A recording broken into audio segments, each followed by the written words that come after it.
I'm Yvette. I am a writer and a director and a producing artist.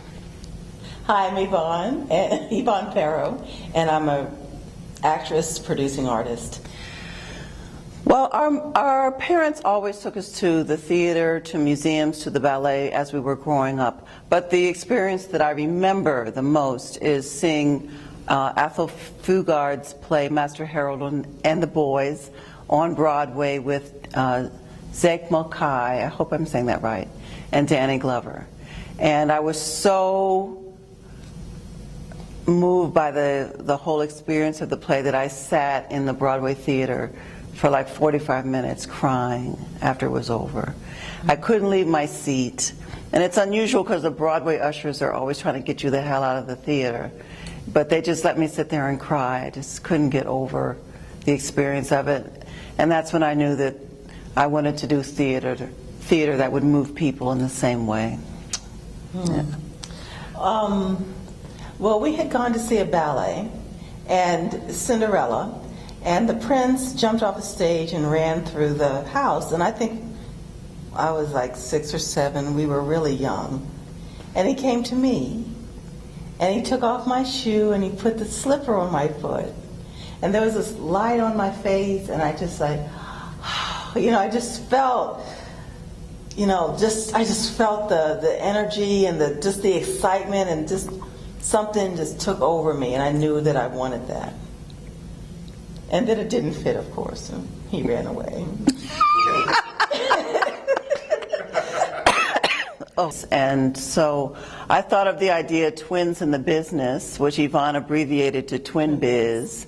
And I went down to the courthouse that I got a doing business as, and they did a name search and everything, and registered the name. And then a few years later in LA, Yvonne. In 1990, I opened the LA office. Yeah. So we produced coast to coast. And so our mission is really to educate, entertain, and serve the community. Mm-hmm. So we want to do quality work that speaks to people, work that uplifts and changes their lives and serves humanity in some way. Yes. So it's not fluff. Some of it's fluff, but no, really, none of it's. No, it's not fluff.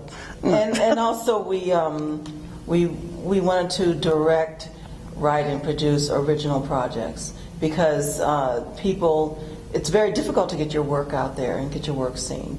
And so we had to take ownership of getting the work done. And so that is what we did. Yeah, I learned very quickly that there were only a handful of black theaters left in the country. And then those that were left were struggling for dollars.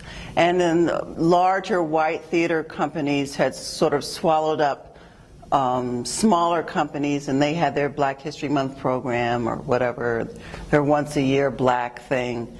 And so there were very few companies out there. So I figured, well, the new federal theaters, the North Carolina Black Reps, the Karamu houses, they can't do every black person's play. NECs. Mm-hmm. The NECs, so I figured that out rather quickly. And that's how that really gave us the impetus to really self-produce and do our own work. Yeah. And so I shared that women are produced in the American theater at the rate of about 20%. Really, it's somewhere around 17% of women playwrights who are being produced. For black women or for women of color, it's even less than half of that, somewhere around 7%, and as low as 1%. Oh, can you believe that? So women of color really have to get out there and work doubly hard.